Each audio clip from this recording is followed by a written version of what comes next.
Hello and welcome to the Camo Grind, a series where I analyze every weapon in Advanced Warfare to help you complete every camo challenge by giving specific strategies, loadouts, and more, including ranking every weapon variant in order of usefulness based on several factors to give you an idea of what you should use and what you should redeem. I don't, however, just make this stuff up. My advice and opinions are based on thorough testing, in-game coded stats, and of course my own experiences in using these weapons and weapon variants, of which I own many, to complete every marksman challenge and earn every royalty camo.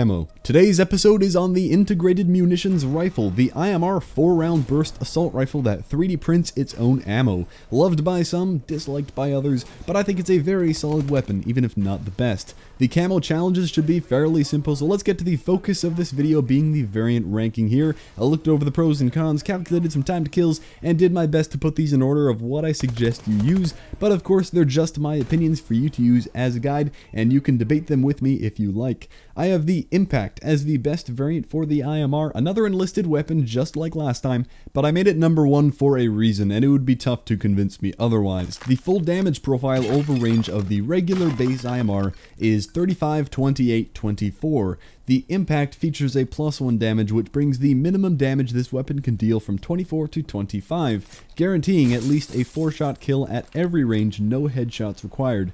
3 to 4 to 4-shot kill sounds a lot better than 3 to 4 to 5. You might argue that guaranteeing a 4-shot kill at long range isn't that big of a deal, even with a 4-round burst weapon, because the chances are with people boosting around, you won't hit all 4 shots of your burst anyway. But it's nice that the chance is there, even if it only happens 1 in every 10 engagements. That's a really solid variant, and no matter what, 100% of the time, it'll make it easier to take someone down with the follow-up shots, even if you don't one-burst them right away. So that's really awesome. Now the reason I'm so confident in saying that the Impact is number 1 up here is that when we take a look at the nerf -1 range, well, that's really not a big deal. It only affects your long-range drop-off, which, as we know, goes from 28 to 25. Both of those result in a 4-shot kill, so a -1 range would be bad for a regular IMR, making that 5-shot kill drop-off distance closer, but with this damage buff, that really doesn't matter. That also means if you want to run a suppressor on this weapon, not a big deal at all to reduce your range. Yeah, you might run into a slightly injured person, and the extra damage could matter. More damage is always better, but the number of times that'll happen and you'll die because of this range nerf, well, probably never. You would have to engage an enemy that is at 76 to 84 health at a very specific range between 22 and 26 meters for this range nerf to ever affect you, and I don't see that ever realistically happening more than maybe once. So the Impact is awesome. It gives you that damage buff with a negligible nerf. Now let's compare that to the Boar Strike Elite, which also shares all its stats with the Royalty, although I will note the IMR Royalty does grant you a 25% faster reload, and the IMR already has a crazy fast reload cancel time, so that's cool if you can get that. But breaking down the Boar Strike, it is the only other IMR Elite to feature a damage buff, and it does the exact same thing as the Impact, long range damage from 24 to 25. It is Elite, so there is another buff, but it unfortunately isn't that useful. A double range increase. This does increase both your short and long range by 15%, unlike a single range increase or decrease, which only affects the long range. And like we just talked about with the Impact, the long range value is kind of useless with a variant that increases the long range damage, so all you really get out of this is that 15% increase to your short range 3-shot kill potential.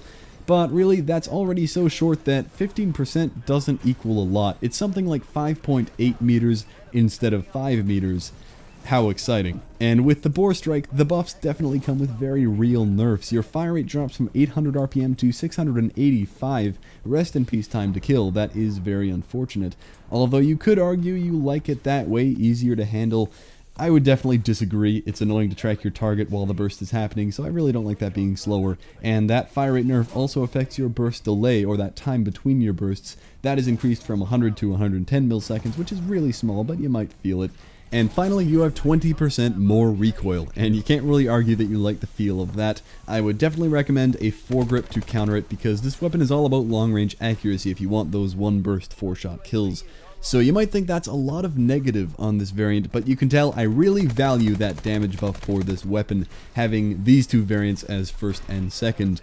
In summary, I do think this damage buff is really important, but as you can tell, the Impact is clearly the way to go to get that damage buff without all of these penalties to your rate of fire and your view kick. but both variants are good to have and use. It just depends on what you happen to have.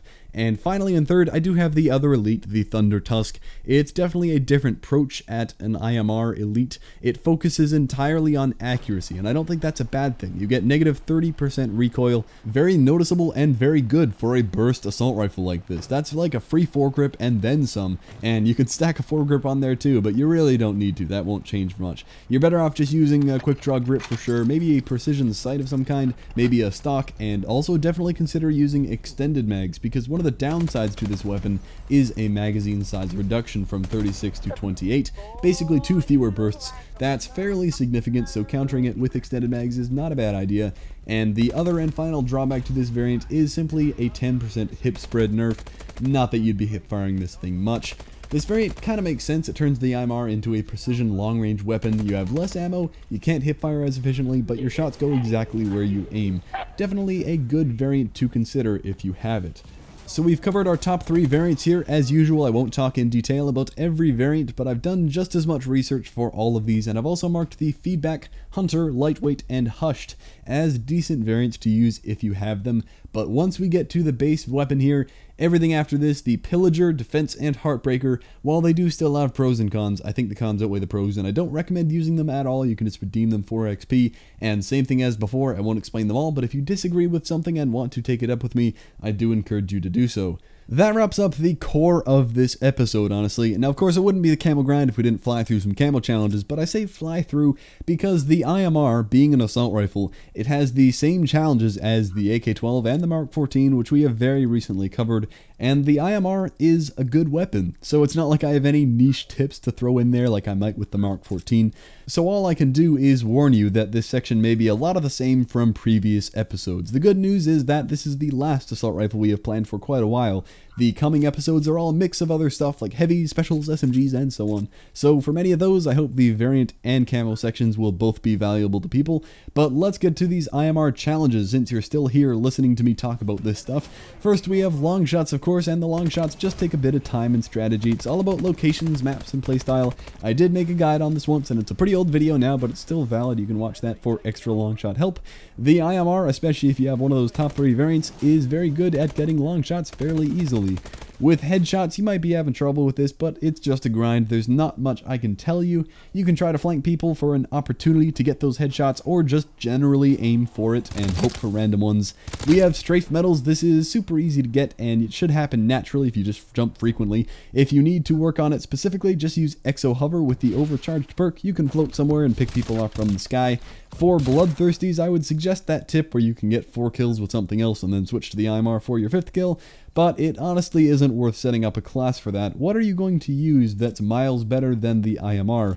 Sure, maybe using the BAL is arguably easier for most people, but counting out 4 kills with the BAL and then switching to the IMR, I don't think that's really easier than just using the IMR. If you're playing a relaxed game mode like Momentum where people don't really care about KD, a few bloodthirsties here and there shouldn't be too difficult. If you're playing TDM or S&D for some reason, you're just making it harder on yourself. Next, there are kills shortly after dodging. This has always happened to me without thinking about it. I assume everyone's using the boost stuff all the time and doesn't have trouble with this. And lastly, we have the simple no perks, no attachments challenges, which take some time, but are very straightforward. So there is the super fast camo guide section. I couldn't think of anything to really elaborate on there. I hope the variant part of this episode is what made this video have some value. At the same time, I don't want to make it seem like the IMR challenges are just a walk in the park and they're going to happen super fast. It is a bit of a grind. Don't expect 20 long shot headshots every game, but there just isn't much I can say to help you with that grind. So hopefully there are no concerns there. If you have a specific question, feel free to ask away. So next episode, we'll be taking a look at the EM1. It's been suggested and requested a couple times, so I'm glad we're finally getting to it, and it'll be the first heavy weapon we've covered so far, so I'm pretty excited for that. I hope you are more knowledgeable about the IMR now than you were 9 minutes ago, and I hope you enjoyed the video. Thank you for watching, and I'll see you in the next episode.